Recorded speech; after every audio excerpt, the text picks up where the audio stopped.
വിടനവാദികളും പ്രതിക്രിയവാദികളും പ്രതിഷ്ഠായ കൾച്ചയിലാണെങ്കിലും അവർ തമ്മിലുള്ള അന്തർധാര സജീവമായിരുന്നു കരുതാൻ. അത് മനസ്സിലായില്ലല്ലോ. അതാണ് ഇപ്പത്തെ താത്വിക പോയ അവലോകനം. രാവിലെ മുതൽ പ്രവാസികൾ ഉൾപ്പെടെ വലിയ കാത്തിരിപ്പിലായിരുന്നു 2024 ലോക്സഭ ഇലക്ഷന്റെ ഫലപ്രഖ്യാപനം അറിയാം. നമുക്കൊരു കാര്യം ചെയ്താലോ, ഇവിടുത്തെ കുറെ ആൾക്കാരില്ലേ ഇലക്ഷനെ പറ്റി അവരവരുടെ അഭിപ്രായങ്ങളൊന്നും ചോദിച്ചാൽ ഇലക്ഷൻ റിസൾട്ടിനെ പറ്റി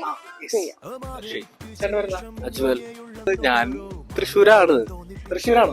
സുരേഷ് ഗോപി ഇങ്ങനെ ജയിച്ചിരിക്കുന്ന ടൈമില് അതിനെ പറ്റി എന്താ പറയുന്നത്? സുരേഷ് ഗോപി ജയിച്ചത് പാർട്ടി തോറ്റു. ഞാൻ പാർട്ടിക്കാരനാണ്. ഒരിക്കലും BJP ഗവൺമെന്റ് ഒന്നും കൂടി വരരുതെന്ന് ആഗ്രഹമുണ്ട്. 2 ടൈം അവരായി, ഇനി അവര് വരരുതെന്നാണ് ആഗ്രഹം. നല്ല ഭൂരിപക്ഷത്തിൽ ഷാഫി ജയിച്ചിട്ടുണ്ട്. ഭയങ്കര സന്തോഷമാണ്. കോൺഗ്രസിന്റെ ഒരു അനുഭവിയായിട്ടുള്ള ഒരാളാണ്.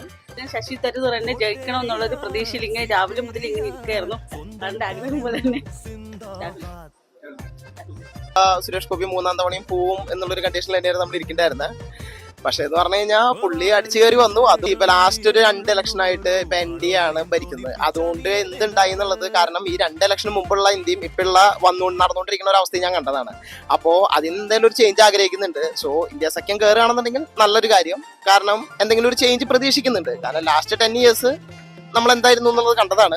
അപ്പോ ഒരു മോദി എഫക്റ്റ് പോയി കഴിഞ്ഞാൽ എന്തെങ്കിലും ഒരു ചേഞ്ച് ഉണ്ടാവും എന്നുള്ളൊരു പ്രതീക്ഷ ഉണ്ടായിരിക്കണം. അത്രേ ഉള്ളൂ, വേറെ ഒന്നുമില്ല.